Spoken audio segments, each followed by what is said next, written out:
যে কোরআনের মঞ্চে বসে আমি কথা বলছি, কোরআনের তাফসীর মাহফিলের মঞ্চ তৈরি করেছেন আল্লামা সাঈদী, ঠিক কিনা? এই দেশে এইরকম তাফসীর মাহফিল ইতিপূর্বে হয়নি। এই দেশে ইসালে সাহেব হয়েছে, জলসা হয়েছে, তাফসীর মাহফিলের রূপকার ছিলেন আল্লামা সাঈদী।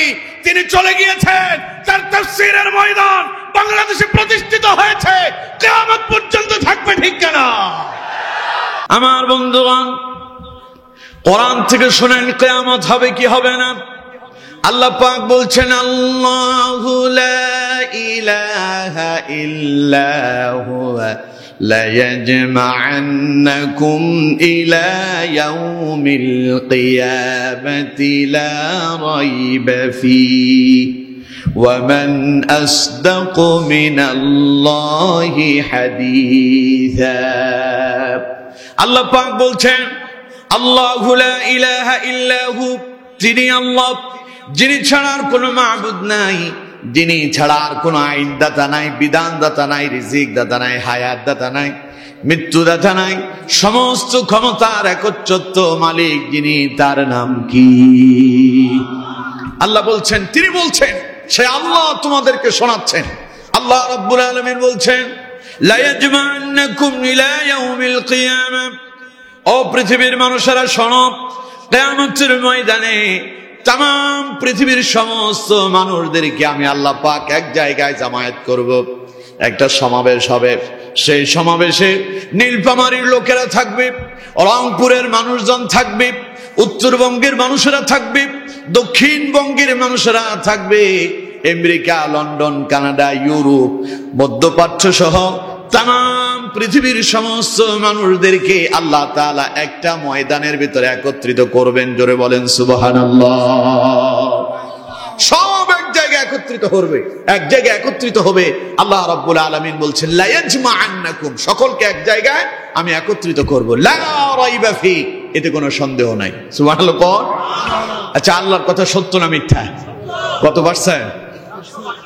100-এর উপরে যদি কিছু থাকে তাও আমরা বলবো যে আল্লাহর কথাই কি সত্য। আল্লাহ তারপরেই বলছেন, ওয়ামান আসদাকু মিনাল্লাহি হাদিসা, বান্দা বলো তো দেখি আল্লাহর চাইতে অধিক সত্যবাদী আর কে আছে? কেউ আছে কি? একটু জোরে বলেন না, আল্লাহর চাইতে অধিক সত্যবাদী আর কেউ আছে? কেউ নাই। সুতরাং আল্লাহর কথাই সত্য। কিয়ামতের ময়দানে আমাদেরকে আল্লাহর সামনে দাঁড়াতে হবে।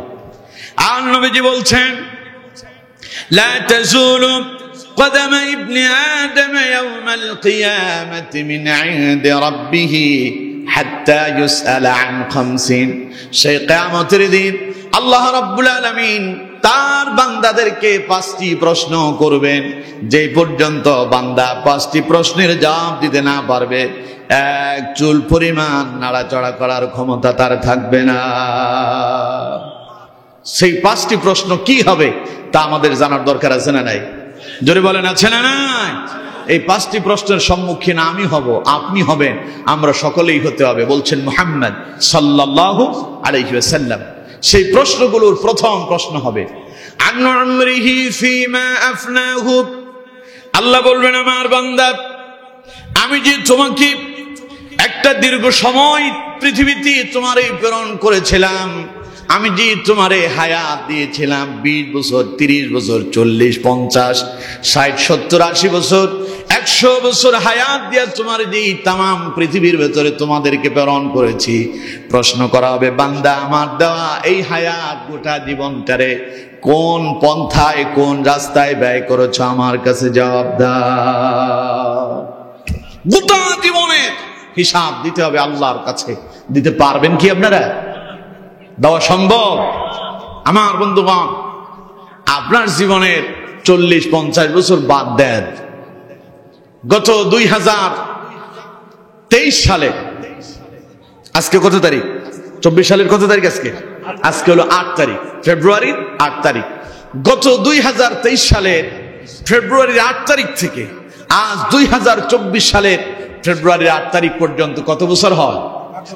কত কয় না? কত বছর হয় না? নীলফামারীর লোকজন জানে না? জানে না তো? জানলে সবাই আওয়াজ দিয়ে বলেন, কয় বছর হয়? 1 বছর। এখন আপনাকে যদি প্রশ্ন করা হয় প্রিয় বন্ধু আমার ভাই, আচ্ছা বলেন তো দেখি, গত 2023 সালের 8 তারিখ, ফেব্রুয়ারির 8 তারিখ থেকে আজকে 2024 সালের ফেব্রুয়ারির 8 তারিখ পর্যন্ত এই 12টি মাস আপনি আপনার জীবন কিভাবে অতিবাহিত করেছেন? কতদিন ভালো কাজ করেছেন, মন্দ কাজ কতটুকুন করেছেন, নামাজ কয় ওয়াক্ত পড়েছেন, কয় ওয়াক্ত ছেড়েছেন, জামাতে কয় ওয়াক্ত পড়েছেন, জামাতবিহীন কত ওয়াক্ত পড়েছেন? আপনাকে যদি প্রশ্ন করা হয় একটি বছরের হিসাব আপনি দিতে পারবেন কি? কথা বলেন, পারবেন কি? সম্ভব হবে কি? সম্ভব নয়। 1 বছরের হিসাব দিতে পারবেন না। প্রিয় বন্ধু, 1 বছর বাদ দেন, গত মাসের জানুয়ারির 8 তারিখ থেকে আজ ফেব্রুয়ারির 8 তারিখ পর্যন্ত কয় মাস হয়? যারা বুঝেন তারা আওয়াজ দিয়ে বলবেন, কয় মাস হয়? 1 মাস। আপনাকে যদি প্রশ্ন করা হয় গত 8 তারিখ থেকে আজকের 8 তারিখ পর্যন্ত এই 1 মাস, এই মাসে আপনি কতটুকুন ভালো কাজ করছেন আর কতটুকুন মন্দ কাজ করেছেন, নামাজ কয় ওয়াক্ত জামাতে পড়েছেন, কয় ওয়াক্ত জামাতবিহীন পড়েছেন, কয় ওয়াক্ত ছেড়ে দিয়েছেন, আপনাকে যদি জিজ্ঞাসা করা হয় একটা মাসের হিসাব আপনি দিতে পারবেন? পারবেন না। প্রিয় বন্ধুগণ, আমি তো বলি 1 মাস কেন, আজ হলো বৃহস্পতিবার, গত শুক্রবার থেকে এই শুক্রবার পর্যন্ত, যেহেতু রাত 12টার পরেই তো শুক্রবার শুরু হয়ে যাবে, আর আরবি হিসাবে সন্ধ্যা থেকেই কিন্তু শুক্রবার শুরু হয়ে গেছে। সূর্য ডুবে গেল শুক্রবার, অর্থাৎ আজ হচ্ছে, এই রাতটা হচ্ছে জুমাবারের রাত। এই রাত কোন রাত? কোন? জুমাবারের রাত। আপনাকে যদি এই 1 সপ্তাহ সম্পর্কে জিজ্ঞাসা করা হয়, গত 1 সপ্তাহে আপনি কতটুকুন ভালো কাজ করছেন আর মন্দ কাজ করছেন, কতটুকুন সময় আল্লাহর জন্য ব্যয় করেছেন, কতটুকুন সময় দুনিয়ার জন্য ব্যয় করেছেন, একটু হিসাব দেন তো দেখি। আপনার পক্ষে কি সম্ভব হবে 1 সপ্তাহের হিসাব দেওয়া? কথা কয় না, পারবেন কি? পারবেন না। প্রিয় বন্ধুগণ, আপনাকে যদি প্রশ্ন করা হয় গত শুক্রবারে আপনি কি দিয়ে খাবার খাইছেন, এই প্রশ্নের জবাবও কিন্তু আপনি দিতে পারবেন না। আমার বন্ধুগণ, 1 বছরের কথা বাদ দেন, 1 মাসের কথা বাদ দেন, 1 সপ্তাহের কথা বাদ দিয়ে দেন। এখন বাজে রাত 11:30। গত রাতের রাত 11:30 থেকে শুরু করে আজ 11:30 পর্যন্ত 24 ঘন্টা সময়। আপনাকে যদি প্রশ্ন করা হয় এই 24 ঘন্টায় আপনি কতটুকুন ভালো কাজ করছেন আর মন্দ কাজ করছেন, আপনি কতটুকুন সময় আল্লাহর দ্বীনের জন্য, ইসলামের জন্য ব্যয় করেছেন আর কতটুকুন সময় দুনিয়ার জন্য ব্যয় করেছেন, 24 ঘন্টার হিসাব যদি আপনার কাছে চাওয়া হয়, আমার বন্ধু 24 ঘন্টার হিসাব আপনি দিতে পারবেন না। পারবেন? তাহলে এবার চিন্তা করেন তো দেখি, আপনি আমরা যেই মানুষ 24 ঘন্টার হিসাব দিতে পারবো না, একটি সপ্তাহের হিসাব দিতে পারবো না, একটি মাসের হিসাব দিতে পারবো না, একটা বছরের হিসাব দিতেই পারবো না। নবীজি বলেছেন, আনউমরিহি ফিমা আফনাহু, কিয়ামতের ময়দানে আল্লাহর সামনে দাঁড়াতে হবে, আর সেই দিন গোটা জীবনের হিসাব আল্লাহর কাছে দিতে হবে। অবস্থা ভালো হবে না খারাপ হবে? কথা কয় না, ভালো না খারাপ? আমার বন্ধুগণ, আপনি হয়তো মনে করতেছেন, হুজুর আমি তো 1 বছরের হিসাব দিতে পারবো না, আমার গোটা জীবনের হিসাব আমি জানি না। তার মানে এমন মনে করবেন না যে আপনার জীবনের হিসাব আল্লাহ জানেন না। আল্লাহ জানে কি জানে না? আল্লাহ রাব্বুল আলামিন সব জানেন। আপনি কোথায় যান, কার সঙ্গে মিশেন, আপনি কি কাজ করতেছেন, আপনি কি কথা বলতেছেন, আপনার সমস্ত কথাগুলো আল্লাহ পাক শুনতে পান, আপনার সব কাজ তিনি দেখতে পান। কারণ তিনি হলেন হুয়াস সামিউল বাসীর, তিনি হলেন হুয়াল লাতীফুল খাবীর। আল্লাহু আকবার। তিনি সব দেখেন, তিনি সব শোনেন, তিনি সব বিষয়ের খবর রাখেন। সুবহানাল্লাহ। আমার বন্ধুগণ, গোটা জীবনের হিসাব দেওয়া মোটেও আমাদের পক্ষে সম্ভব নয়, কিন্তু আমরা কে কুড়ি কাম করতেছি, কোথায় যাচ্ছি, কি কথা বলতেছি, আল্লাহ দেখে কি দেখে না?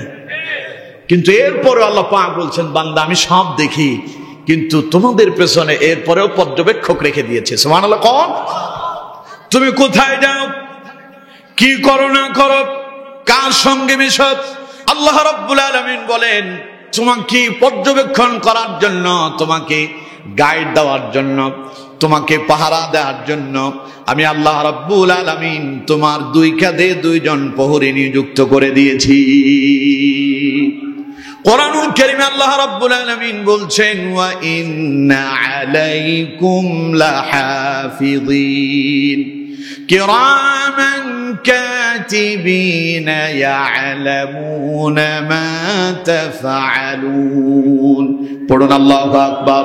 আমার বন্ধুগণ, বলছিলাম আপনি হয়তো ভেবেছেন আমি কোথায় যাই, আমি কি করি না করি তা তো আমার মা বাবাই জানে না। যারা রাত্রি বেলায় মদ পান করে, যারা জুয়ার আসরে বসে, ওরা মনে করে পুলিশ দেখে না, র‍্যাব দেখতে পায় না, প্রশাসনের লোকেরা তারা কি আমাদেরকে দেখে নাকি, জনগণ আমাদের সম্পর্কে জানে নাকি, গোপনে গোপনে কাম করতেছে। আল্লাহ রাব্বুল আলামিন বলেন, বান্দা পৃথিবীর কেউ দেখুক আর না দেখুক, আমি সব দেখি, এরপরেও তোমার ব্যাপারে তোমাকে পর্যবেক্ষণ করার জন্য আমি আল্লাহ রাব্বুল আলামিন তোমার পেছনে 2 জন সিকিউরিটি নিযুক্ত করে দিলাম। ইন্না আলাইকুম লাহাফিযিন। প্রত্যেকের সাথে সাথে কয়জন আছে? জোরে বলেন কয়জন? 2 জন পরে নিযুক্ত করে দেওয়া হয়েছে। আল্লাহ রাব্বুল আলামিন বললেন তারা কারা? আল্লাহ পাক বলছেন কিরামান কাতিবিনা ইয়ালামুনা মা তাফআলুন। তারা হলো সম্মানিত লেখক। একজন আপনার ডান কাঁধে আছেন, একজন আপনার বাম কাঁধে আছেন। ডান কাঁধে যিনি আছেন, আপনি যত ভালো কাজ করতেছেন, আপনি আজ মাহফিলে এসেছেন, এখন বসে বসে কোরআনের কথা শুনছেন, আপনার প্রত্যেকটা শোনা, আপনার এসে বসা, যতক্ষণ বসে থাকবেন ততক্ষণ পর্যন্ত আপনার আমলনামা যিনি লিখতে থাকবেন, তিনি হলেন ডান কাদের সম্মানিত ফেরেশতা। পড়েন সুবহানাল্লাহ। তিনি লিখতেছেন, আল্লাহ তোমার এই বান্দা এখন কোরআনের আলোচনা শুনতেছে। সুবহানাল্লাহ। বাম কাঁধে যিনি আছেন, তার দায়িত্ব হলো যখনই আপনি মন্দ কাজ করেন সঙ্গে সঙ্গে রেকর্ড করে ফেলে। আমার বন্ধুগণ, যারা এখন কোরআনের মাহফিলে আসলো না, বসে বসে গল্প গুজব করতেছে, সিনেমা দেখতেছে, যারা এখন অশ্লীল মন্দ কাজে ব্যস্ত আছে, দুনিয়া নিয়ে ব্যস্ত আছে, ওদের সমস্ত মন্দ কথাগুলো যিনি রেকর্ড করতেছেন, তিনি হলেন বাম কাদের ফেরেশতা। ডান কাদের ফেরেশতা ভালোটা লিপিবদ্ধ করেন, আর বাম কাদের ফেরেশতা মন্দটা লিপিবদ্ধ করেন। লিপিবদ্ধ করার পরে সেগুলোকে এক জায়গায় সংরক্ষিত করে রাখা হয়। আল্লাহ পাক বলছেন সেগুলো তোমাদের গলার ভেতরে আল্লাহ রাব্বুল আলামিন রেকর্ড করে রেখে দিয়েছেন। সুবহানাল্লাহ। লিপিবদ্ধ হচ্ছে 2 কাঁধে, এরপরে সেগুলো জমা করা হচ্ছে গলার মাঝে। সুবহানাল্লাহ কইলেন না? যেমন আমি এখন কথা বলছি, এখানে অনেকগুলো ক্যামেরা আছে, এই ক্যামেরাগুলোতে আমার কথাগুলো রেকর্ড হচ্ছে। রেকর্ড হওয়ার পরে এই যে কথা বলতেছি এগুলো কিন্তু ডিসপ্লেতে দেখা যাচ্ছে। দেখা যাচ্ছে না? এখানে ডিসপ্লেতে দেখা যাচ্ছে, কিন্তু আপনি ডিসপ্লেটা খুলেন তো আপনি ডিসপ্লেতে খুঁজে পাবেন না। এগুলো জমা হচ্ছে একটা ছোট্ট মেমোরির ভেতরে। সুবহানাল্লাহ কইলেন না? ওই মেমোরিটা এখান থেকে খুলেন, খুলে যখন অন্য কোথায় ফিট করে লাগায় দিবেন, ওইখানে সুইচ অন করবেন, আমি যত কথা বলছি সব আবার সেখানে পাওয়া যাবে। সুবহানাল্লাহ। আল্লাহ বলছেন 2 জন ফেরেশতা তোমার সব কথা, সমস্ত কর্মকাণ্ড সব লিপিবদ্ধ করতেছে। লিপিবদ্ধ হওয়ার পরে এগুলো এক জায়গায় জমাট বেঁধে সেখানে এগুলোকে আল্লাহ পাক সংরক্ষিত করে রাখছেন। সুবহানাল্লাহ। কোরআনুল কারীমের ভেতরে আল্লাহ পাক বলছেন কোথায় রেকর্ড হচ্ছে, وَكُلَّ إِنسَانٍ أَلْزَمْنَاهُ طَائِرَهُ فِي عُنُقِهِ وَنُخْرِجْ لَهُ يَوْمَ الْقِيَامَةِ كِتَابًا يَلْقَاهُ مَنشُورًا। পড়েন আল্লাহু আকবার। সূরা বনী ইসরাঈল আল্লাহ রাব্বুল আলামিন বলছেন وَكُلَّ إِنسَانٍ أَلْزَمْنَاهُ তায়রাহু ফি উনুকি। সারা পৃথিবীর সমস্ত মানুষ যত কাজ করতেছে, যত কথা বলতেছে, সবগুলো রেকর্ড হয়ে যাচ্ছে। রেকর্ড করে আল্লাহ পাক বলছেন ফি উনুকি, বান্দার গলার ভেতরে একটা কণ্ঠনালী আমাদের সবার মাঝে আছে না নাই? হাত দিয়ে দেখেন তো আছে কিনা? আছে। আল্লাহ পাক বলছেন এই কণ্ঠনালীতে আমি আল্লাহ রাব্বুল আলামিন এগুলোকে সংরক্ষণ করে রেখে দিয়েছি, এগুলো রেকর্ড করে রাখলাম। এই রেকর্ড করা ওই মেমোরি কার্ড একদিন আল্লাহ রাব্বুল আলামিন বের করবেন, সেটাকে চালু করবেন। গোটা জীবনে যা করেছেন সবগুলো আপনাকে যিনি দেখাবেন তিনি কে? আল্লাহ রাব্বুল আলামিন বলছেন ওয়া নুখরিজ লাহু ইয়াওমাল কিয়ামাতি কিতাবান ইয়ালকাহু মানশুরা।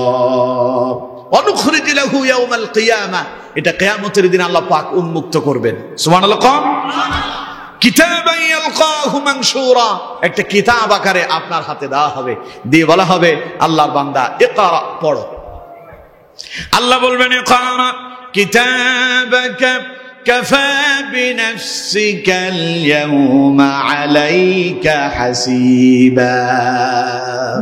আল্লাহ বলবেন বান্দা এই কিতাব পড়ো, তোমার গোটা জীবনের সমস্ত হিসাব নিকাশের জন্য তোমার এই কিতাবটাই যথেষ্ট। সুবহানাল্লাহ। আরো জোরে কোন সুবহানাল্লাহ।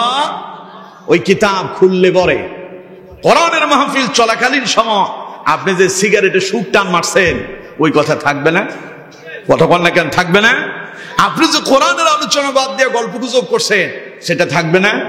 কতক্ষণ না কেন থাকবে না? আবার আপনি যে কিছু সময়ের জন্য মাহফিলে বসেছেন সেই কথা মনে হয় থাকবে না। দেখুন কিভাবে থাকবে। আল্লাহ বলছেন ওদেরকে তাদের কিতাব দেওয়া হবে। কিতাব মানে তাদের আমল নামা, বলা হবে এটা তোমার আমল নামা, এটা তুমি পড়ো। আমার বন্ধুগণ, আল্লাহ পাক বলছেন ওরা পড়বে। নবীকে আল্লাহ পাক বলছেন নবী সেই দিন মানুষের অবস্থা কেমন হবে শোনেন। ওয়াউদিআল কিতাব فترى المجرمين مشفقين مما فيه ويقولون يا ويلتنا ما لهذا الكتاب لا يغادر صغيرة ولا كبيرة إلا أحصاها ووجدوا ما عملوا حاضرا ولا يظلم ربك أحدا। الله أكبر।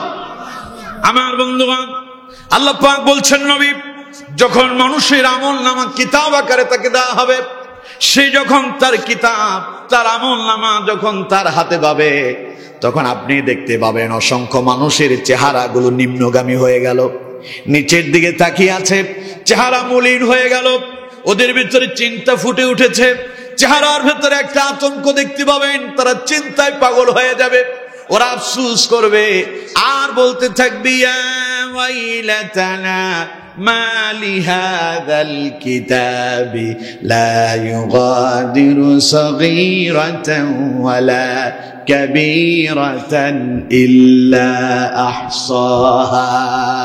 তারা আফসোস করে বলবে এটা কেমন কিতাব, ইয়া ওয়াইলাতানা মা লিহাযাল কিতাব, এই আবার কেমন কিতাব, লা ইউগাদিরু সাগীরাতান ওয়ালা কাবীরা, জীবনে ছোট আর বড় যা করছি এমন একটা কথাও তো বাদ নাই, সব দেখি এই কিতাবের ভিতরে লিপিবদ্ধ হয়ে গেছে।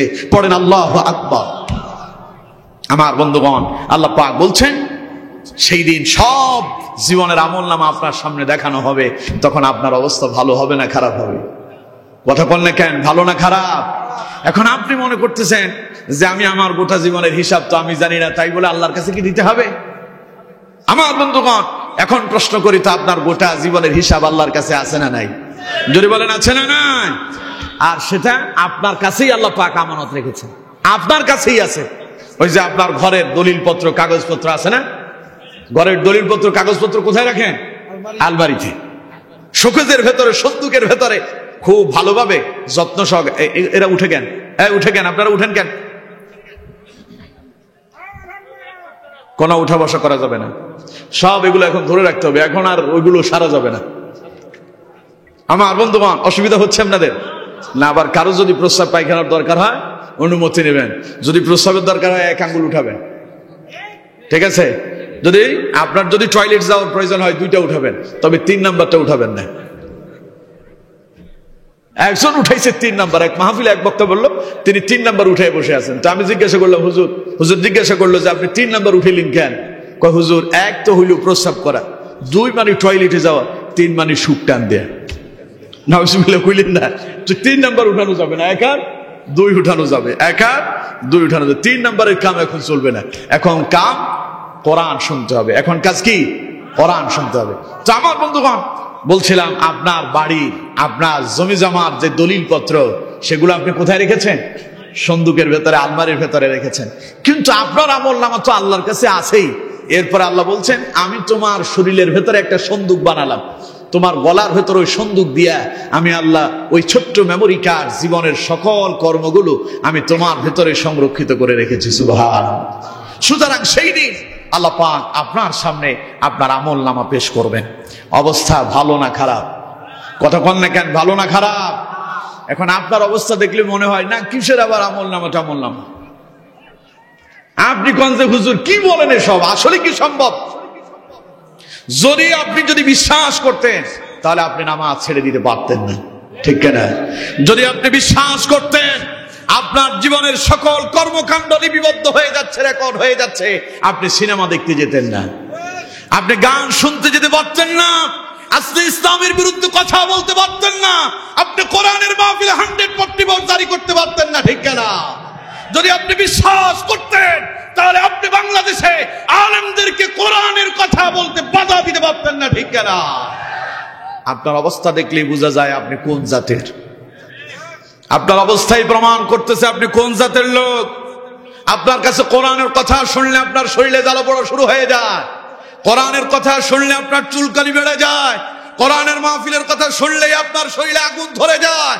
আপনি কোরআনের মাহফিলকে বন্ধ করে দেওয়ার জন্য নানাবিধ ষড়যন্ত্র করছেন, অনুমতির কথা বলে কোরআনের মাহফিল বন্ধ করছেন। কিয়ামতের ময়দানে আল্লাহর আদালতে পাকড়াও হতে হবে, ঠিক কিনা? লিল্লাহি তাকবীর, আল্লাহু আকবার। কোরআনের আলো, আল হাদিসের আলো, তোমার নেতা আমার নেতা বিশ্বনবী মুস্তাফা।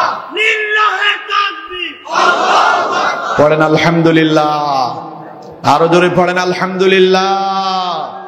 ষড়যন্ত্র বাংলাদেশে আছে না নাই? জোরে বলেন, আছে না নাই?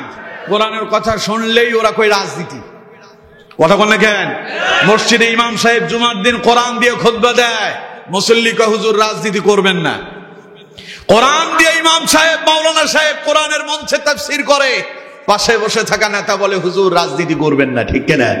অথচ ওই নেতার হাতে মাহফিলের মাইক্রোফোন উঠায় দেন, যদি 10 মিনিট সময় দেন, 10 মিনিটে দলের পক্ষে রাজনৈতিক বক্তব্য দিয়ে যায়, আকাম কুকাম করে তারা আলেমদেরকে রাজনীতি বলে কোরআনের কথা বন্ধ করে দেয় তারা, ঠিক কিনা?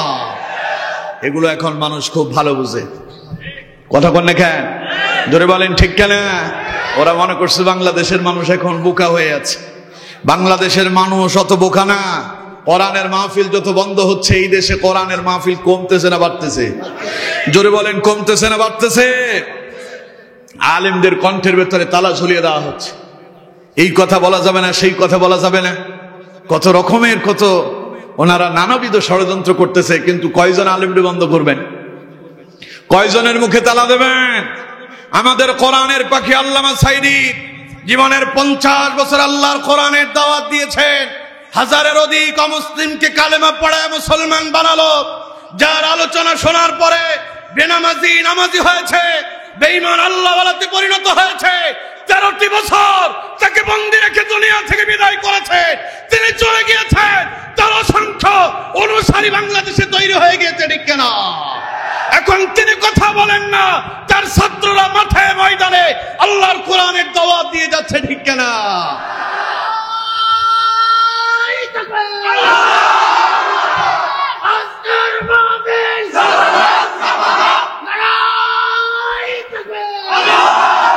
আমাদের এক আল্লামা চলে গিয়েছেন, বাংলাদেশে হাজারো তার ছাত্র তৈরি হয়ে গিয়েছে, ঠিক কিনা? যে কোরআনের মঞ্চে বসে আমি কথা বলছি, কোরআনের তাফসীর মাহফিলের মঞ্চ তৈরি করেছেন আল্লামা সাইদি, ঠিক কিনা? এই দেশে এইরকম তাফসীর মাহফিল ইতিপূর্বে হয়নি। এই দেশে ইসালে সাহেব হয়েছে, জলসা হয়েছে, তাফসীর মাহফিলের রূপকার ছিলেন আল্লামা সাইদি। তিনি চলে গিয়েছেন, তার তাফসীরের ময়দান বাংলাদেশে প্রতিষ্ঠিত হয়েছে, কিয়ামত পর্যন্ত থাকবে, ঠিক কিনা? কয়জনের মুখে তালা দেবা? একজন যাবে তো আরেকজন আসবে, ঠিক কিনা? এক আমির হামজা বন্দী হয়েছে, হাজারো আমির হামজা তৈরি হয়েছিল, ঠিক কিনা? এক আজহারির মুখে তালা দিয়েছ, বাংলাদেশে আসতে পারেনি, হাজারো আজহারি তৈরি হয়ে গিয়েছে, ঠিক কিনা? সুতরাং এই দেশে কোরআন চলছে, কিয়ামত অবধি চলবে, বন্ধ করার ক্ষমতা কারো নয়, ঠিক কিনা? সুতরাং বেশি লাভ জাপ দেওয়া ভালো না। বেশি হাল্লাপ দিও না, তুমি যা করতেছ সব রেকর্ড হয়ে যাচ্ছে। সব কি হচ্ছে বলেন, জোরে বলেন, কি হচ্ছে?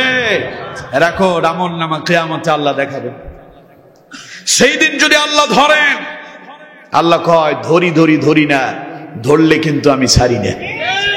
এই স্লোগান আমার দেশের মানুষজন দেয়, কয় ধরি ধরি ধরি না, ধরলে মোরা ছাড়ি না।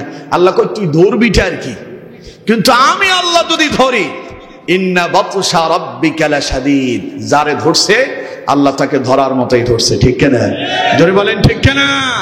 আল্লাহর হাতে যদি কেউ যদি একবার পাকড়াও হয়ে যায়, তার বাঁচার আর কোনো পথ খোলা আছে কি? জোরে বলেন আছে কি? আমার বন্ধুগণ, আল্লাহ রাব্বুল আলামিন কিয়ামতের দিন গোটা জীবনের হিসাব নেবেন। রাসূলুল্লাহ বলেছেন, প্রথম প্রশ্ন আপনাকে কি করা হবে? আন উমরিহি ফিমা আফনাহু, আমার বান্দা আমি যে তোমারে 60-70 বছর, 80 বছর, 100 বছরের হায়াত দিলাম, এ গোটা জীবনটা কিভাবে ব্যয় করেছো আমার কাছে জবাব দাও। আচ্ছা কোন তো নবীদের কোনো গুনাহ আছে? জোরে বলেন আছে? সব নবীদের ভেতরে শ্রেষ্ঠ নবী যিনি, তার নাম কি? মুহাম্মাদুর রাসূলুল্লাহ সাল্লাল্লাহু আলাইহি ওয়াসাল্লাম। তিনি আমার নবী, আপনার নবী, বিশ্ব মানবতার নবী, সাইয়্যিদুল মুরসালিন, ইমামুল মুরসালিন, খাতামুন নবিয়্যিন, নবী আরবি জনাবে মুহাম্মাদুর রাসূলুল্লাহ সাল্লাল্লাহু আলাইহি ওয়াসাল্লাম। তিনি শুধু আমাদের নবী নন, তিনি নবীদেরও, কথা বল না কেন, তিনি নবীদেরও নবী। তার মর্যাদা সম্মান আল্লাহ পাক সকল নবীদের উপরে দিয়েছেন। সুবহানাল্লাহ কইলেন না? কিয়ামতের দিন আল্লাহ রাব্বুল আলামিন তার নবীকে শ্রেষ্ঠ মর্যাদার আসন দান করবেন। আল্লাহ রাব্বুল আলামিনের আরশে আজিমের পাশেই তার জন্য স্পেশাল একটা আসন আল্লাহ পাক ব্যবস্থা করে রাখবেন, যে আসনের নাম কোরআনে আল্লাহ পাক দিয়েছেন মাকামাম মাহমুদা। সুবহানাল্লাহ। সেই নবী, নবীদের জীবনে কোনো গুনাহ নাই, নবীরা জীবনে কোনোদিন মন্দ কাম করেন নাই, খাতা করেন নাই, গুনাহ করেন নাই। এরপরেও সারা জীবন নবীরা আল্লাহর দরবারে কেঁদেছেন আর বলেছেন, আল্লাহ আমার অপরাধের জন্য, আমার গুনার জন্য আমি তোমার কাছে মাপ চাই, ক্ষমা চাই। আমার বন্ধুগণ, আমার নবী, আপনার নবী, বিশ্ব নবী মুহাম্মদ সাল্লাল্লাহু আলাইহি ওয়াসাল্লাম প্রতিদিন আল্লাহর কাছে একটা দোয়া করতেন আর কাঁদতেন, আল্লাহুম্মা হাসিবনি হিসাবান ইয়াসীরা। নবীজি আল্লাহর কাছে বলতেন, আল্লাহ দয়া করে আপনি কিয়ামতের দিন আমার হিসাবটারে সহজ করে দেন। সুবহানাল্লাহ কইলেন না? যে নবীর জীবনে কোনো গুনাহ নাই, খাতা নাই, সেই নবী আল্লাহর কাছে দোয়া করতেছে, আল্লাহ কিয়ামতের দিন আমার হিসাবটারে সহজ করে দাও। তার মানে বুঝেন কিয়ামতের ময়দানটা কেমন হবে। রাসূলুল্লাহ বলেছেন, আল্লাহ যদি কাউকে কিয়ামতের ময়দানে পাকড়াও করে, আল্লাহ যদি কাউকে কিয়ামতের ময়দানে ধরে ফেলেন, জীবনের হিসাব যদি কারো কাছে চান, আমার বন্ধু আপনি 1 ঘন্টার হিসাব দিতে পারবেন না, 1 দিনের হিসাব দিতে পারবেন না, 1 সপ্তাহের হিসাব দিতে পারবেন না, 1 মাসের হিসাব দিতে পারবেন না, 1 বছরের হিসাব দিতে পারবেন না। গোটা জীবনের হিসাব আপনি কেমনে দেবেন? এই জন্য রাসূলুল্লাহ শিখায়া দিলেন, ও আমার উম্মতেরা তোমরাও পড়ো, আল্লাহুম্মা হাসিবনি হিসাবান ইয়াসীরা। আল্লাহ আপনি আমার হিসাবটাকে সহজ করে দেন। পড়েন আমিন। আমার সঙ্গে একবার দোয়াটা পড়তে পারবেন আপনারা? দেখি কারা কারা পারবেন, হাত তোলেন, দেন পড়েন। আল্লাহ, হাত উঠায় রাখেন, পড়েন আল্লাহুম্মা হাসিবনি হিসাবান ইয়াসীরা। এবার বলেন আল্লাহ, জোরে বলেন আল্লাহ, তুমি আমাদের হিসাব কিয়ামতের দিন সহজ করে দাও। হাত নামান, পড়েন আমিন। আল্লাহ যদি হিসাব যদি নেন, বন্ধুগণ বিশ্বাস করেন জীবন শেষ হয়ে যাবে, হিসাব দিতে পারবেন না, সম্ভব নয়, কোনোভাবেই সম্ভব নয়। এই জন্য আল্লাহর কাছে দোয়া করেন, আল্লাহ হিসাব সহজ করে দেন, আমাদেরকে মাফ করে দেন, আমরা অযোগ্য, আমরা নালায়েক, আমরা পারবো না আমাদের জীবনের হিসাব দিতে। আর নিজের জীবনটাকে এমন ভাবে পরিচালনা করতে হবে যাতে করে হিসাবটা সহজই হয়। পারবেন না? কথা বলেন না কেন, পারবেন না? তো এখন আমল নামা যদি ভালো করতে হয়, নামাজের দরকার নাই, সিনেমা দেখলে চলবে? গান বাজনা শুনলে চলবে? মন্দ কাছে গেলেই চলবে? শুধু নেতার পেছনে গেলে চলবে? না কোরআনের কাছে আসতে হবে? জোরে বলেন, কোরআনের কাছে আসা লাগবে কি লাগবে না? কোরআনের কাছে আসতে হবে, কোরআন পড়তে হবে, কোরআন বুঝতে হবে, কোরআন দিয়ে জীবন যাপন করতে হবে, আল্লাহ এবং তার রাসূলের দেখানো পদ্ধতি তরিকা মোতাবেক জীবন পরিচালনা করতে হবে। তাহলে কিয়ামতের দিন হিসাব যিনি সহজ করে দিবেন তিনি কে? আরো জোরে বলেন কে? তাহলে এক নাম্বার হিসাব, আন উমরিহি ফিমা আফনাহু, বান্দা গোটা জীবন কিভাবে পরিচালনা করছে আমারে বলো। আপনি তো বলেন খাও দাও ফুর্তি করো, দুনিয়াটা মস্ত বড়, আগামী দিন কি আর বাঁচতে পারো? বাঁচবো আর কয়দিন? যা খাওয়ার এখনই খাবো, যা আনন্দ ফুর্তি করার এখনই করব। আমি বলি খাও দাও যা করো, ভেবে চিন্তে কাজ করো, একদিন আল্লাহর সামনে দাঁড়ায় হিসাব তোমাকে দেওয়াই লাগবে, ঠিক কিনা? যদি বলেন ঠিক কিনা? সুতরাং সেই দিনের জন্য প্রস্তুতি গ্রহণ করো। দুনিয়ার জন্য পাগল হয়ে যেও না। দুনিয়া আজ আছে কাল নাই, এখন মরে যাও, আগামী দিন দেখবা তুমি লাশ। তোমার নাম মানুষ মুখে নেবে না। তোমার নাম আব্দুল্লাহ, আব্দুর রহমান, সলিমউদ্দিন, কলিমউদ্দিন, তোমার নাম ধরে কেউ বলবে না, সবাই বলবে লাশটাকে খাটিয়া থেকে নামাও। মানুষ আর তোমার নাম মুখে নেবে না, বলবে লাশটাকে গোসল দাও। মানুষ বলবে লাশটাকে জানাজার জন্য নিয়ে যাও। কবরে নামানোর সময় বলবে না আরে সলিমউদ্দিন রে আস্তে আস্তে ধরে নামাও, আব্দুল্লাহ, আব্দুর রহমানকে আস্তে ধরে নামাও, এই কথা কেউ বলবে না, বরং বলবে লাশটাকে একটু আস্তে ধরো। তার মানে আপনার নামই পরিবর্তন হয়ে যাবে, আপনার নাম হয়ে যাবে লাশ, ঠিক কিনা? জোরে বলেন ঠিক কিনা? তো এত বাহাদুরি দেখানোর কি আছে?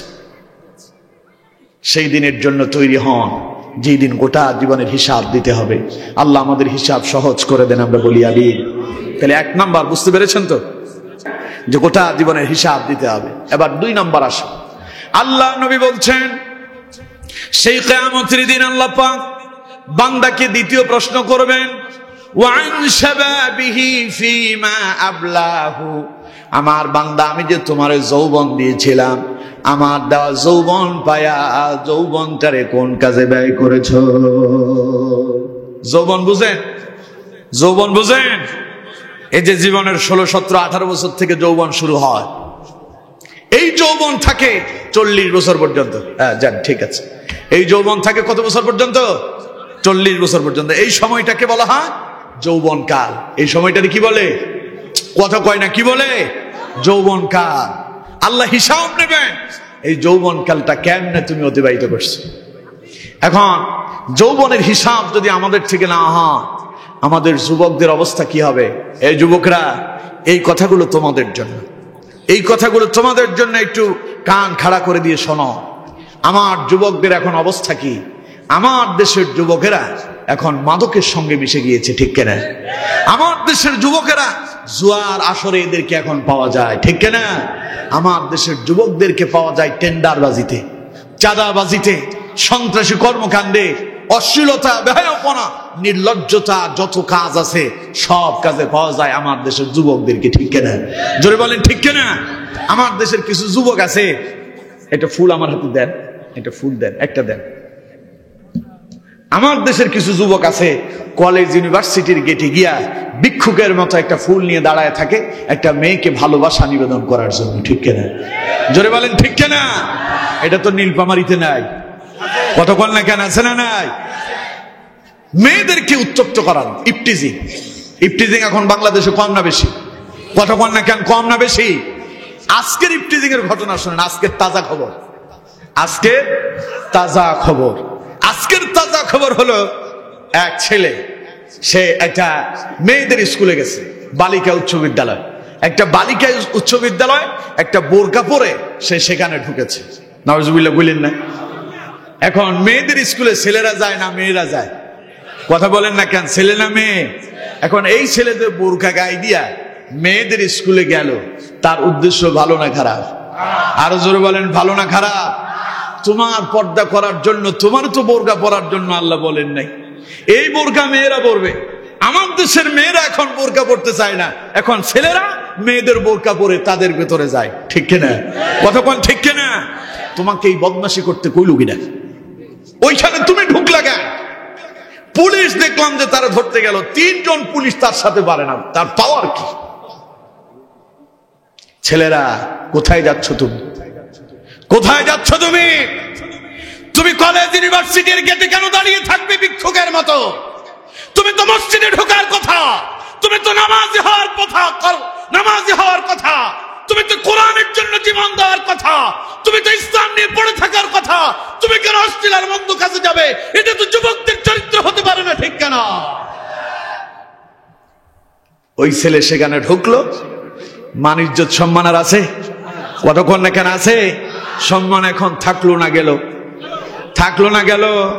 তুমি তো সেখানে ফুল নিয়ে ঘুরতেছো, পুলিশ যদি তোমারে ধরে, সাংবাদিক সেই সাথে সাথে তোমার ভিডিও ক্যামেরা রেকর্ড করবে। আমার দেশের ছেলেদের আবার একটা অভ্যাস হচ্ছে, ওরা এখন ভাইরাল হতে চায়, ঠিক কিনা?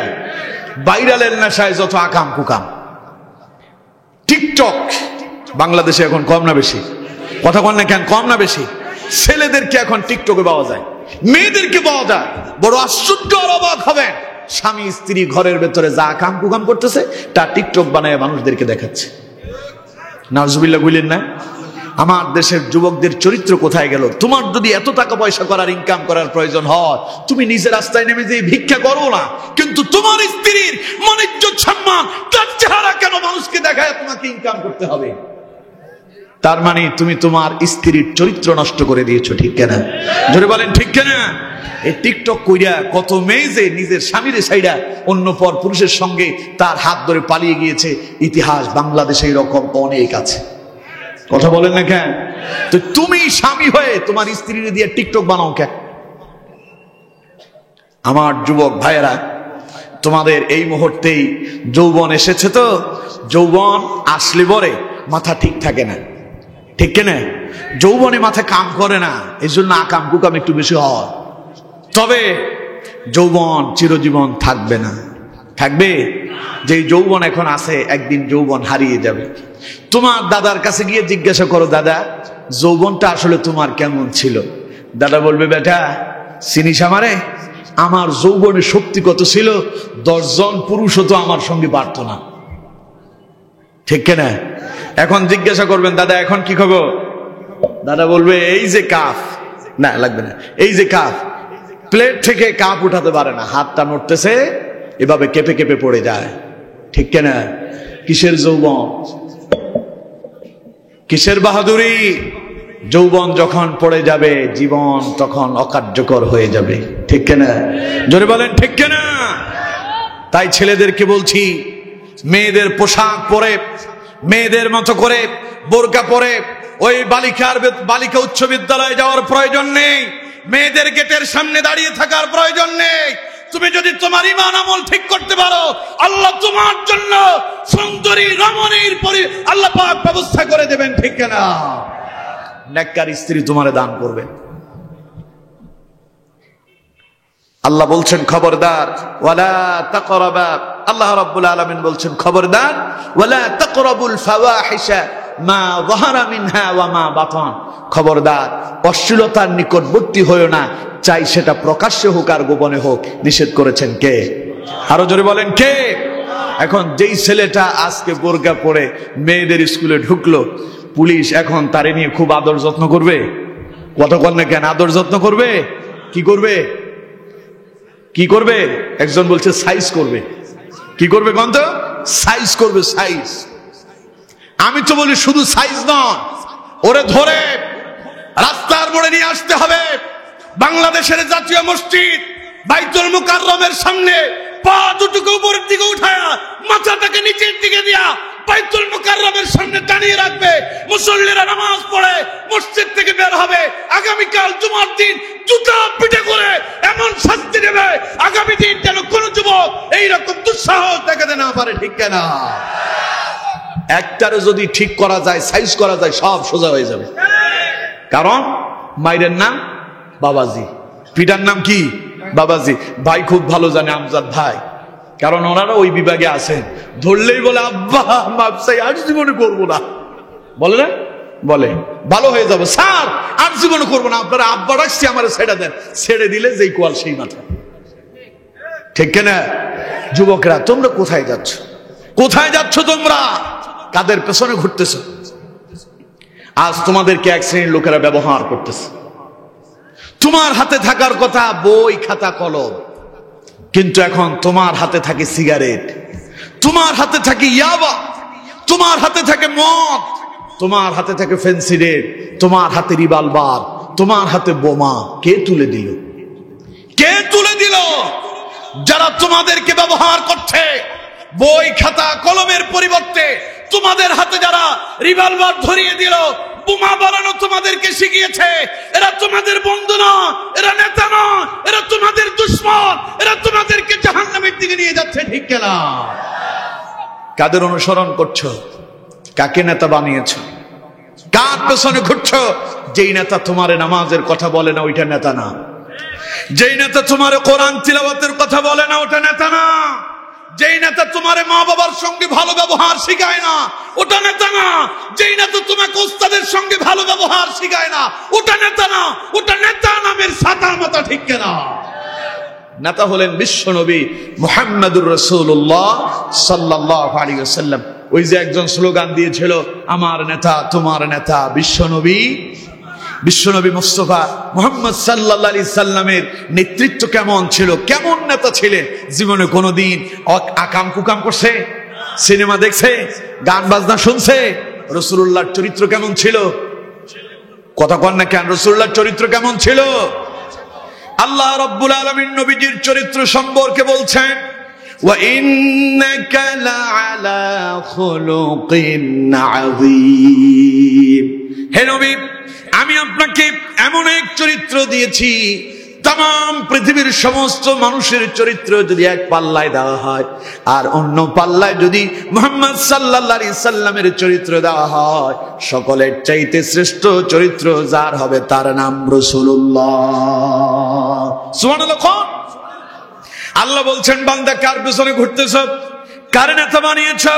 তুমি যে কার্ল মার্কসের পেছনে ঘোরো, তুমি যে রবীন্দ্রনাথের পেছনে ঘোরো, তুমি যে তোমার বানানো নেতার পেছনে ঘুরতেছো, এই নেতা তোমার জীবন বদলাতে পারবে না। যদি নেতা বলে কারো জীবনের যদি অনুসরণ করতেই হয়, কোরআনে আল্লাহ পাক শোনায়া দিচ্ছেন, লাকাদ কানা লাকুম ফি রাসূলিল্লাহি উসওয়াতুন হাসানা। যদি তোমার জীবনটার কল্যাণকর বানাতে চাও, যদি তুমি দুনিয়া এবং পরকালে সফল হতে চাও, তাহলে পরে মুহাম্মদ সাল্লাল্লাহু আলাইহি ওয়াসাল্লামের জীবনের অনুসরণ করে নাও। সুবহানাল্লাহ। কারণ তিনি এমন একজন নবী, তার চরিত্রের চাইতে শ্রেষ্ঠ চরিত্র আর কারো, জোরে বলেন, আছে কি? আমার বন্ধুগণ, এই জন্য রাসূলুল্লাহর চরিত্র অনুসরণ করতে হবে। যুবক বন্ধুরা, নবী করিম সাল্লাল্লাহু আলাইহি ওয়াসাল্লাম বলছেন, হে যুবকেরা, তোমরা কি জানো আমি নবী করিম সাল্লাল্লাহু আলাইহি ওয়াসাল্লামকে ইসলামিক কাজে, আমাকে ইসলাম প্রতিষ্ঠার কাজে সবচাইতে বেশি যারা সহযোগিতা করেছিল তারাই হচ্ছে যুবকেরা। সুবহানাল্লাহ কইলেন না? নবীজি বলছেন, আমি যখন কালেমার দাওয়াত দেওয়া শুরু করলাম, বেশি বেশি বাধা দিয়েছিল বৃদ্ধরা, আর বেশি বেশি আমাকে সহযোগিতা করেছিল যুবকেরা। সুবহানাল্লাহ। যার প্রমাণ ইসলামের প্রথম যুদ্ধ, প্রথম জিহাদের নাম কি ছিল? বদর। মুসলমানদের সংখ্যা কত ছিল? কত কয় না? মুসলমানদের সংখ্যা কত? 313 জন, আর কাফেরদের সংখ্যা 1000-এর অধিক। ওই 313 জন সাহাবীর ভেতর অধিকাংশই যুবক ছিলেন। সুবহানাল্লাহ কইলেন না? আর সেই বদরের প্রান্তরে কয়জন সাহাবী শাহাদাত বরণ করছিলেন? 14 জন। কতজন? ওই 14 জন সাহাবী যারা শাহাদাত বরণ করেছিলেন, এক একটা ছিলেন যুবক, তাগড়া যুবক। সুবহানাল্লাহ। আমার বন্ধুগণ, সেই রকম একজন যুবকের ঘটনা তোমাদেরকে শোনাই। ওই যুবকের বয়স ছিল মাত্র 16 বছর। নাম হলো হযরতে উমাইর ইবনে আবি ওয়াক্কাস রাদিয়াল্লাহু তাআলা আনহু। নবীজি জিহাদের জন্য ডাক দিলেন, সমস্ত সাহাবীরা জামায়াত হয়ে গেল। হযরত উমাইর সবচাইতে ছোট, বয়স মাত্র 16 বছর, ছোট সাহাবী, তিনিও জিহাদে যাওয়ার জন্য তৈরি হয়ে গেলেন। হযরত উমাইর ইবনে আবি ওয়াক্কাস রাদিয়াল্লাহু তাআলা আনহুর বড় ভাই ছিলেন হযরতে সাদ ইবনে আবি ওয়াক্কাস রাদিয়াল্লাহু তাআলা আনহু। হযরতে সাদ ইবনে আবি ওয়াক্কাস রাদিয়াল্লাহু তাআলা আনহু তিনি বলছেন, যখন জিহাদের পূর্ব মুহূর্তে সমস্ত সাহাবীরা জিহাদে যাওয়ার জন্য তৈরি হতে লাগলো, আমি দেখতে পেলাম আমার ছোট ভাই উমায়ের জিহাদের ময়দানে যাওয়ার জন্য সাহাবীদের সঙ্গে অংশগ্রহণ করছে। আমি লক্ষ্য করলাম আমার ছোট ভাই উমায়ের অসংখ্য সাহাবীদের ভিড়ের ভেতরে মাঝে মধ্যে পালিয়ে যায়, একবার এই সাহাবীর ভেতরে গিয়ে আড়ালে লুকিয়ে পড়ে, আবার ওই সাহাবীর মাঝে আড়ালে লুকিয়ে যায়। দৃশ্যটা দেখার পরে আমি ভাবলাম আমার ভাই উমাইরের কি হলো। আমি আমার ভাই উমাইরের কাছে চলে গেলাম। আমি আমার ভাই উমাইরকে ডেকে বললাম, আমার ছোট ভাই উমাইর ঘটনা কি? দীর্ঘ সময় পর্যন্ত লক্ষ্য করলাম, আমি দেখেছি তুমি একবার এই সাহাবীর মাঝে লুকিয়ে যাও, আবার ওখানে লুকিয়ে যাও, ঘটনা কি? হযরত উমাইর ইবনে আবি ওয়াক্কাস বললেন, আমার বড় ভাই শোনেন, আজকের এই জিহাদের ময়দানে আমার চাইতে সর্বকনিষ্ঠ এত ছোট কোন ব্যক্তি আছে বলে আমার মনে হয় না। আমার ভাই, আমার বড় ভাই শোনেন, আমার মনে হচ্ছে যেন আমি জিহাদের ময়দানে যেতে পারবো, জিহাদের ময়দানে গিয়া আমি আমার রক্ত বিলিয়ে দিতে পারবো, জিহাদের ময়দানে আমি শাহাদাত বরণ করতে পারবো। আর আমি যদি জিহাদের ময়দানে যাই, আর জিহাদের ময়দানে গিয়া যদি শাহাদাত বরণ করতে পারি, আমার রক্তের বিনিময়ে এই পৃথিবীতে ইসলাম প্রতিষ্ঠিত হয়ে যাবে। সুবহানাল্লাহ। আর ওয়াস্তে কোন আমার বন্ধুগণ, হযরত উমাইর বললেন, বড় ভাই শোনেন, আমি আমার নাকের ডগায় শাহাদাতের গ্রাম পাচ্ছি। শাহাদাত বুঝেন? শাহাদাত বুঝেন? জিহাদের ময়দানে মরে যাওয়া, জীবন দিয়ে দেওয়া। জিহাদের ময়দানে যারা মরে যান তাদেরকে শাহাদাত বলা হয়। আর জিহাদের ময়দানে যারা মরে যায়, আল্লাহ পাক তাদের মর্যাদা এত বাড়ায়া দিয়েছেন। আল্লাহ পাক বলছেন, ওরা মরে নাই, মরে অমর হয়ে থাকে। আমার বন্ধুগণ, হযরত উমাইর তিনি বুঝতে পারতেছেন, তিনি যদি জিহাদের ময়দানে যান তিনি মরে যাবেন, কিন্তু তিনি বলতেছেন, আমি যদি মরে যাই আমার এই রক্তের বিনিময় ইসলাম প্রতিষ্ঠিত হয়ে যাবে। কিন্তু সমস্যা হলো আমার ভাই, আমি তো ছোট মানুষ। নবীজি যদি আমাকে দেখেন তাহলে হয়তো বলবেন, উমাইর তুমি ছোট মানুষ, জিহাদে যাওয়ার দরকার নেই, তুমি বাড়িতে থাকো, বড়রা জিহাদের ময়দানে যাবে। আর রাসূলুল্লাহ যদি একবার নিষেধ করে দেন তাহলে তো আমার আর যাওয়া হবে না। সুবহানাল্লাহ বললেন না? ছোট ছোট বাচ্চারা দেখবেন, আপনি বাবা দোকানে যাচ্ছেন, কিংবা আপনি বাজারে যাচ্ছেন, কিংবা আপনি আপনার অফিসে যাচ্ছেন, কাজে যাচ্ছেন, বাচ্চা দরজার সামনে এসে কাঁদে আর বলে, আব্বু আমিও যাব। ঠিক কেনা? আমার একটা ছোট্ট মেয়ে আছে, বয়স 2 বছর হয়েছে। আমি আসার সময় ও সবসময় কান্না করবে, আমার গাড়িতে উঠবে, আমার সাথে যাবে। ওরে খুব কষ্ট হয় বাড়িতে রেখে আসতে। মোবাইলে কল দিলে, মানে আমার ফোন, ও যে কেমনে জানে আল্লাহ ভালো জানে, আল্লাহু আলাম, ওর আম্মু মোবাইল রিসিভ করলেও বলে যে বাবা ফোন করছে। ওর আম্মু কয় যে না তোমার আব্বু না, কয় যে না বাবাই ফোন করছে। সুবহানাল্লাহ বললেন না? এই যে ছোট্ট বাচ্চারা মাঝে মধ্যে বায়না করে, হযরত উমাইর ছোট মানুষের মতো তিনিও বায়না করতেছেন। তিনার চিন্তা ভাবনা হচ্ছে তিনি জিহাদের ময়দানে যাবেনই, কিন্তু তার ভেতর একটা ভয় যে আমি ছোট মানুষ, হয়তো রাসূল আমারে নিষেধ করে দিবেন, আর রাসূল যদি একবার নিষেধ করে দেন তাইলে আমার আর যাওয়া হবে না। হযরত সাদ ইবনে আবি ওয়াক্কাস বললেন, আমার ভাইয়ের এই দৃঢ় ঈমান দেখে আমি বড় অবাক হয়ে গেলাম, আশ্চর্য হয়ে গেলাম। কিন্তু একটা সময় এলো, নবী করিম সাল্লাল্লাহু আলাইহি ওয়াসাল্লামকে, নবী করিম সাল্লাল্লাহু আলাইহি ওয়াসাল্লাম সাহাবীদেরকে আলাদা করতে লাগলেন, সৈন্য সেনাদেরকে আলাদা করলেন, জিহাদের ময়দানে কে কোন পর্যায়ে থাকবে।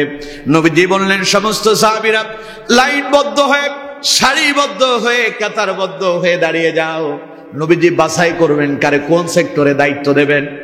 নবী করিম সাল্লাল্লাহু আলাইহি ওয়াসাল্লাম যখন সাহাবীদেরকে কাতারবদ্ধ করে দাঁড় করালেন, হযরত উমাইর রাসূলুল্লাহর নজরে পড়ল। নবী করিম সাল্লাল্লাহু আলাইহি ওয়াসাল্লাম উমাইরকে ডেকে বললেন, উমাইর তুমি ছোট মানুষ, জিহাদে যাওয়ার প্রয়োজন নাই।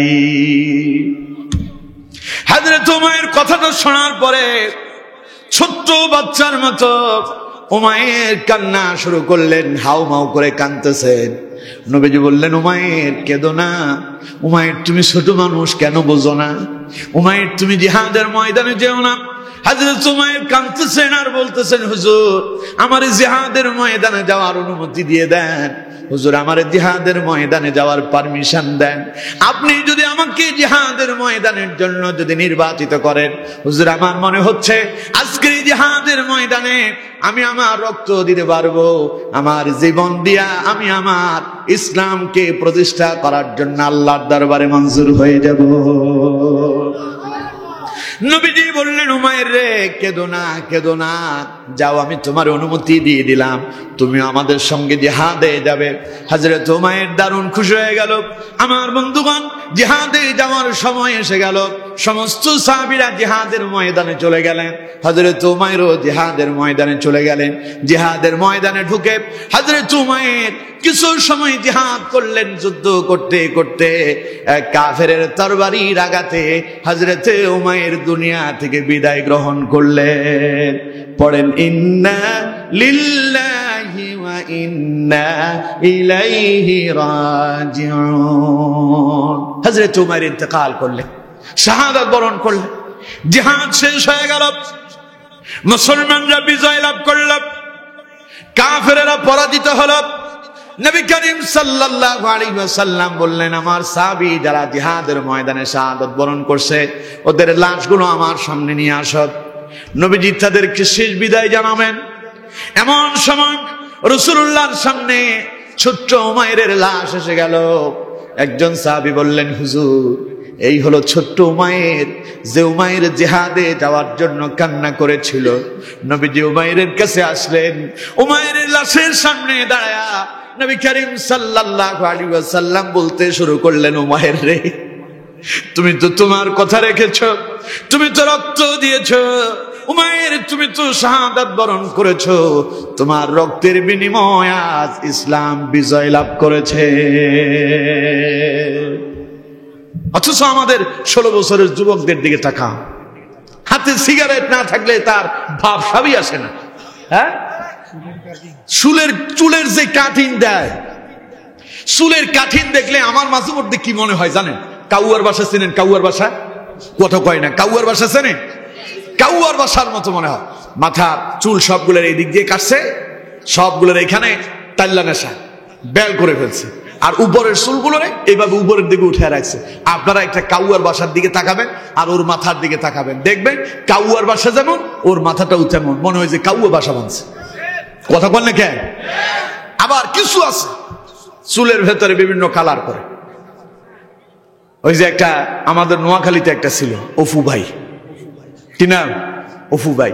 অফু ভাইয়ের চুলের বিভিন্ন রকমের কালার, স্মরণ আছে তো? অফু ভাইরে অ্যারেস্ট করা হয়েছিল। তো অফুর চুলের অবস্থা ছিল এই টিয়া কালার, তারপরে গোল্ডেন কালার, তারপরে সাদা লাল, হরেক রকমের কালার করে চুলের কাটিং করতো। তা আমার কাছে দেখে মনে হইতো এই শয়তানগুলো চুলের রাখে এই সামনের দিকে পড়ে থাকে, এই চুলগুলো কি থাকে সামনের দিকে পড়ে থাকে। এরা টিকটক করার জন্য চুলের এইভাবে করে ঝাঁকি দেয়। তো আমার কাছে মনে হয় জানো, বিড়াল চেনেন? বিড়াল কথা কন না কেন? বিড়াল চেনেন? বিড়াল যখন কোথায় বসে, বসার পরে দেখবেন লেজটার এইভাবে করে নাড়া দেয়, ঠিক কেন? আমার কাছে মনে হইলো বিড়ালের লেজ কিন্তু হরেক রকমের হয়, হরেক রকমের কালার থাকে। বিড়ালের লেজ যেভাবে নাড়া দেয়, আমার মনে হয় যে এই যে চুলের কাটিং যারা করে এদের চুলের ভেতরে বিভিন্ন কালার লাগায়, মনে হয় যে বিড়াল লেজ নাড়া দিচ্ছে। কথা বল না কেন? যুবক, তোমার চেহারাটা একটু আয়নার সামনে গিয়ে দেখো তো তোমার কেমন লাগে। মনে হয় খুব ভালো লাগতেছে না? মানুষজন দেখলে বলে মনে পাগল, ঠিক কেনা? কথা কন ঠিক কেনা? যুবকেরা কোথায় যাচ্ছ? কাদের পেছনে ঘুরছো? সময় কেন নষ্ট করতেছো? তুমি কেন বুঝো না তোমার জীবন শেষ হয়ে যাচ্ছে? তোমার জন্য উল্লেখযোগ্য সময় হলো আল্লাহর ইবাদত করো, আল্লাহর গোলামি করো। যৌবনটাকে যদি ইবাদতে কাটাতে পারো, নবী করিম সাল্লাল্লাহু আলাইহি ওয়াসাল্লাম বলছেন কিয়ামতের দিন আল্লাহ রাব্বুল আলামিন তোমাকে আরশে আজিমের নিচে ছায়া দান করবেন। সুবহানাল্লাহ। আল্লাহ রাসূল বলছেন কিয়ামতের ময়দানে আল্লাহ রাব্বুল আলামিন 7 শ্রেণীর মানুষদেরকে তার আরশে আজিমের ছায়া তলে আশ্রয়ের সুব্যবস্থা করে দেবেন। যেই দিন আল্লাহর আরশে আজিমের ছায়া ছাড়া আর কোনো ছায়া থাকবে না। আল্লাহ নবী বলেছেন সেই দিন ওয়াশাবুন নাশাআ ফি ইবাদাতিল্লাহ, যেই যুবক তার যৌবনটারে আল্লাহর ইবাদতে অতিবাহিত করতে পারলো, কিয়ামতের দিন আল্লাহ রাব্বুল আলামিন তার যুবক বান্দাটারে ডাক দিয়ে বলবেন, ওরে আমার বান্দা, ওরে আমার গোলাম, তুই তোর জীবনটারে আমার ইবাদতে কাটিয়েছিস, আমি আল্লাহ তোর প্রতি খুশি হয়ে গেলাম, আয় আয় তুই আমার আরশে আজিমের নিচে আশ্রয় গ্রহণ কর। সুবহানাল্লাহ। সুতরাং যুবকেরা কই যাও, কাদের পেছনে ঘুরতেছ? সময় থাকতে ভালো হয়ে যাও। আজ যারা তোমাদের হাতে অস্ত্র ধরায় দিল, তোমাদেরকে যারা সন্ত্রাস বানালো, তারা তাদের নিজেদের সুবিধা ভোগ করার জন্য তোমাদেরকে ব্যবহার করছে। বিশ্বাস করো, তুমি যখন বিপদে পড়ে যাবে, ওই তোমার নেতা খেতা কেউ তোমার কাছে আসবে না। আসবে? কথা বল না কেন আসবে? আর কিয়ামতের দিন তো তাদেরকে খুঁজেই পাওয়া যাবে না। সুতরাং আমার বন্ধুগণ, কিয়ামতের দিন আল্লাহ রাব্বুল আলামিন প্রশ্ন করবেন, ওয়ান শাবাবিহি ফিমা আবলাহু, আমার বান্দা আমি যে তোমার যৌবন দিলাম, যৌবনটারে কোন কাজে অতিবাহিত করেছো? কিয়ামতের দিন যৌবনের হিসাব আল্লাহর কাছে দিতে হবে। দিতে হবে না? কথা বল না কেন? দিতে হবে না? দিতে পারবেন? পারবেন? এখন প্রস্তুতি গ্রহণ করেন। যৌবনে অনেক কাম কুকাম করছেন, এখন তওবা করেন, আল্লাহ মাফ করে দাও। আল্লাহ ক্ষমা করবেন না? কথা বল না কেন? করবেন না? মৃত্যুর আগ পর্যন্ত, মালাকুল মউত আসার আগ পর্যন্ত তাওবা আল্লাহ পাক কবুল করেন। সুবহানাল্লাহ। তাহলে আমার বন্ধুগণ, যৌবনটাকে আল্লাহর ইবাদতে কাটাতে হবে, না হলে কিয়ামতের দিন যৌবনের জবাব আল্লাহর কাছে দিতে হবে। কয়টা গেল? জোরে বলেন কয়টা? একটা, আন আমরিহি ফিমা আফনাহু, গোটা জীবনটা কেমনে অতিবাহিত করছেন আল্লাহর কাছে হিসাব দিতে হবে। 2 নাম্বার, ওয়ান শাবাবিহি ফিমা আবলাহু, আপনি আপনার যৌবনটারে কিভাবে কাটিয়েছেন তার হিসাব আল্লাহর কাছে দিতে হবে। এবার 3 নাম্বার আসে, সাল্লাল্লাহু আলাইহি ওয়াসাল্লাম বলছেন, ওয়া মালিহি মিন আইনা ইকতাসাবাহু, আপনি যে সম্পদ গড়েছেন, বাড়ি করেছেন, গাড়ি করেছেন, কিভাবে সম্পদ উপার্জন করলেন, তাও কিয়ামতের দিন আল্লাহর কাছে জবাব দিতে হবে। হবে কি হবে না? এই যে এখন আপনার কিছুই নেই, কিছু টাকা পয়সা খরচ করে এমপি হয়ে গেলেন, মন্ত্রী হয়ে গেলেন, চেয়ারম্যান হয়ে গেলেন, মেম্বার হয়ে গেলেন, এরপরে যে 10 তলা বিল্ডিং করছেন, কিভাবে উপার্জন করলেন, কিয়ামতের দিন আল্লাহর কাছে জবাব দেওয়া লাগবে। কথা বল না কেন? জোরে বলেন ঠিক কিনা? জবাব দিতে পারবেন? এর জন্য রুজি করতে হবে হালাল পন্থায়, ইনকাম করতে হবে কোন পন্থায়? উপার্জন করতে হবে কোন পন্থায়? হালাল পন্থায় করতে হবে, না হলে কিয়ামতের দিন আল্লাহর কাছে জবাব দিতে হবে। আমার বন্ধুগণ, এই গেল 3 নাম্বার। আর বেশি লম্বা করবো না, আপনারা উঠা বসা করতেছেন, আমার মনে হয় ছেড়ে দেওয়াটাই ভালো হবে। 3 নাম্বার গেল কি? সম্পদ কিভাবে উপার্জন করছে তার হিসাব দিতে হবে। 4 নাম্বার, আল্লাহ নবী বলছেন, ওয়া মালিহি মিন আইনা ইকতাসাবাহু ওয়া ফিমা আনফাকাহু, 4 নাম্বার, কিয়ামতের দিন আল্লাহ জিজ্ঞাসা করবেন, যে সম্পদ উপার্জন করেছো, ওই সম্পদ আবার কিভাবে খরচ করেছো তারও হিসাব দিতে হবে। আপনি বলবেন আর কি, আল্লাহ আমি তো উপার্জন করছি হালাল পন্থায়, কিন্তু খরচ করলেন কোন পন্থায়, তারও হিসাব আল্লাহর কাছে দিতে হবে। কোরআনের মাহফিল হয়, আপনি সেখানে দেন না, মসজিদের জন্য দেন না, কিন্তু সিনেমার জন্য ঠিক মতোই মাস শেষে সিনেমার বিল আপনি ঠিক মতোই ফেড করে দিচ্ছেন, ঠিক কিনা? বিভিন্ন জায়গায় ডিসেন্টিনারের লাইন আছে না, তারপরে ওয়াইফাই লাইন আছে না, মাস শেষে 500 টাকা বিল ঠিক মতোই দেয়, কিন্তু মসজিদে বিল ধরা হয়েছে, মাসের চাঁদা ধরা হয়েছে 50 টাকা 100 টাকা, উনি ওটা দেন না। আছে না নাই? আরো জোরে বলেন আছে না নাই? আল্লাহর কাছে জবাব দিতে হবে কিভাবে খরচ করছেন। আমার দেশে দেখবেন, দুনিয়ার যত সিরা টাকা আছে, যত অচল টাকা আছে, সব টাকাগুলো মসজিদের দান বক্সে পাওয়া যায়। কথা বল না কেন? এটা তো আপনাদের নীলফামারীতে নাই, আছে? একটা ঘটনা আপনাদেরকে বলবো, কথা বল না কেন? বলবো, খুব মজার একটা ঘটনা বলি আপনাদেরকে। মনে করেন আপনাদের ওই যে রেল ক্রসিং, পেছনে যে রেল ক্রসিং আছে, সেখান থেকে এখানে আসতে গাড়ি ভাড়া কত লাগে? 5 টাকা। 5 টাকা দিয়ে উদাহরণ দেয়। এক লোক ওই রেল ক্রসিং থেকে একটা ব্যান গাড়িতে উঠছে, আসবে কোথায়? এই মাহফিলে। মাহফিলে আসার জন্য সে যখন গাড়িতে উঠলো, তার পকেটে একটা 5 টাকার নোটই আছে, এছাড়া আর নাই। ব্যান গাড়িতে উঠা, ব্যান গাড়ি থেকে নাইবা ড্রাইভারকে 5 টাকার নোটটা দিল। দেওয়ার পরে ড্রাইভার টাকাটা, ব্যান চালক টাকাটা হাতে নিয়ে দেখে যে বিভিন্ন জায়গায় ছেঁড়া। ড্রাইভার বলতেছে, ভাই এই নোটটা চেঞ্জ করে দেন, পাল্টায় দেন, এটা চলবে না। এখন প্যাসেঞ্জার বলতেছে ভাই আমার কাছে তো আর নাই। তো তখন ভ্যান চালক বলতেছে আচ্ছা কোথায় যাচ্ছেন? কয় যে কোরআনের মাহফিলে আসছি, এখানে ওয়াজ শুনবো। তখন ড্রাইভার বলল ঠিক আছে, সারাদিন তো গাড়ি চালালাম, 5 টাকা আজকে নাই নিলাম। আচ্ছা যান, আপনার টাকা লাগবে না, যান আপনি ওয়াজ শুনেন গিয়া। লোকটা খুশি না বেজার?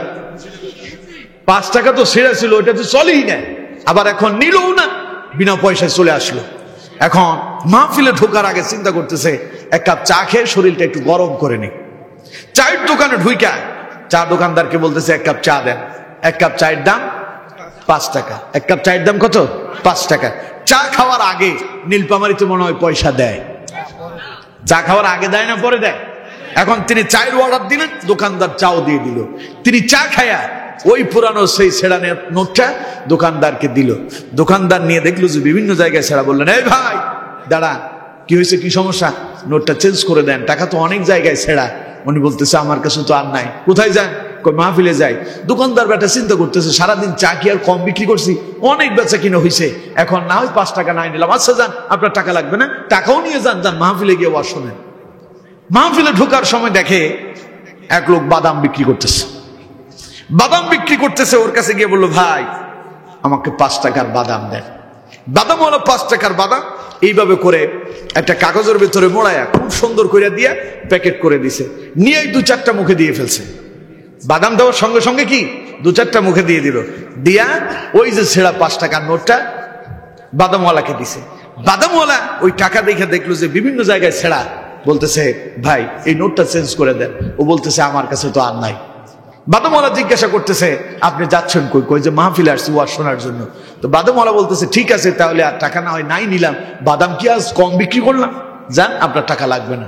ও মাহফিলে এসে মনে মনে চিন্তা করতেছে আল্লাহ, ভ্যান চালক টাকাটা নিল না, চায়ের দোকানদার নিল না, বাদামওয়ালাও নিল না।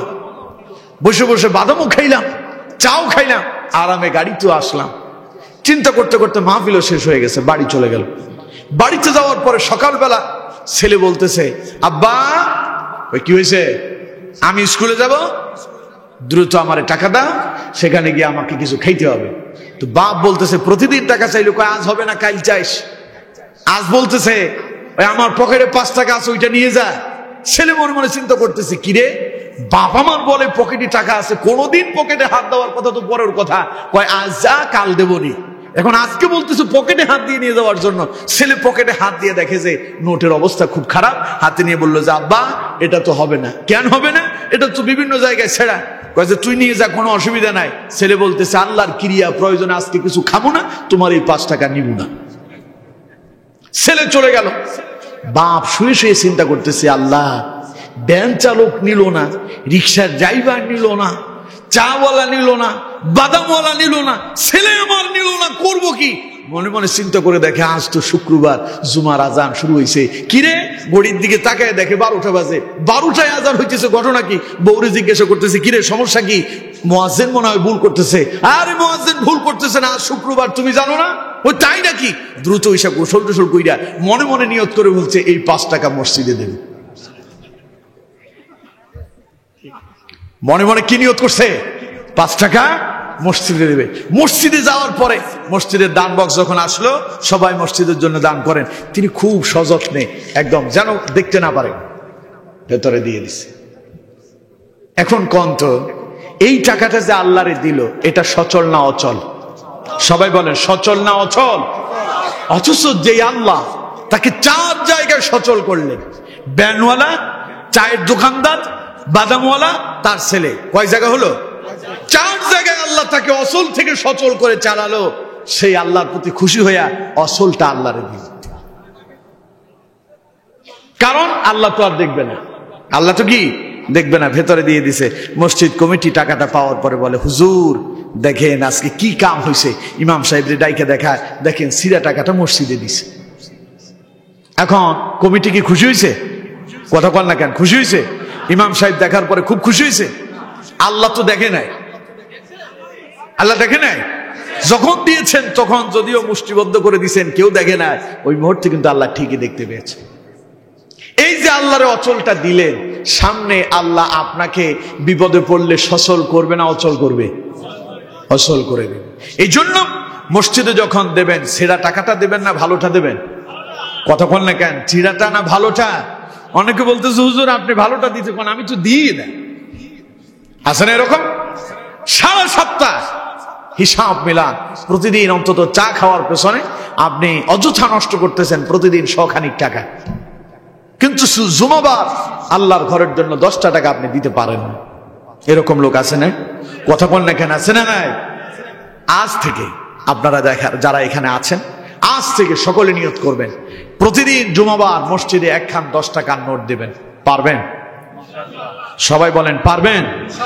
আচ্ছা 10 টাকার নোটটা যে দেবেন ছেঁড়াটা দেবেন না ভালোটা দেবেন? একটা 10 টাকার নোট দিবেন নতুন দেখে, নতুন। আমাদের নোয়াখালীর ভাষায় বলে কসকসে। কি বলে? কসকসে। কসকসে নোট বুঝেন? মানে নয়া নয়া নোট। নয়া নোটের একটা আওয়াজ হয়, ঠিক কিনা? এটা কিন্তু পুরাতন নোট যেগুলো, ওগুলোতে আওয়াজ হবে না। যেটাতে আওয়াজ হবে ওইটা আল্লাহরে দেবেন।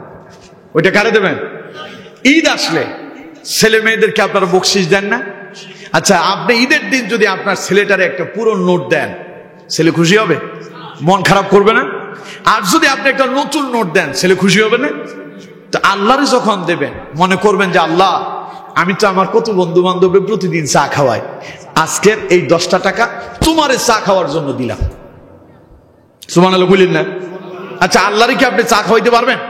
আপনি নিয়ত করে যদি দেন, আল্লাহ এই 10টা টাকা আমি তোমারে চা খাওয়ার জন্য দিলাম, বিশ্বাস করেন এই 10 টাকার বিনিময়ে আল্লাহ জান্নাতে আপনাকে উত্তম খাবার দেবেন। সুবহানাল্লাহ। আরো জোরে পড়েন সুবহানাল্লাহ। এই কাম আমি করি, আমি এই কাম করি। মসজিদে আমার দেশের অনেক ইমাম সাহেবরা আছে, জুমার নামাজ শেষে বলে সবাই দান করেন, কিন্তু তিনি নিজেই দেন না। আছে না এরকম? আমি আমার মসজিদে বলি, আমি বলি আগে আমার থেকে নেবেন, পরে জনগণ থেকে নেবেন। কারণ আমি যদি বলি, নিজেই যদি আমল না করি, মানুষ করবে কি? আপনি আগে নিজেকে দিয়ে শুরু করতে হবে। আগে নিজেকে দিয়ে কি করতে হবে? শুরু করতে হবে। তো শুরু করবেন একখান নতুন নোট নিয়ে। পারবেন তো ইনশাআল্লাহ? আল্লাহ তৌফিক দান করুক, বলুন আমিন। আরো জোরে পড়েন আমিন।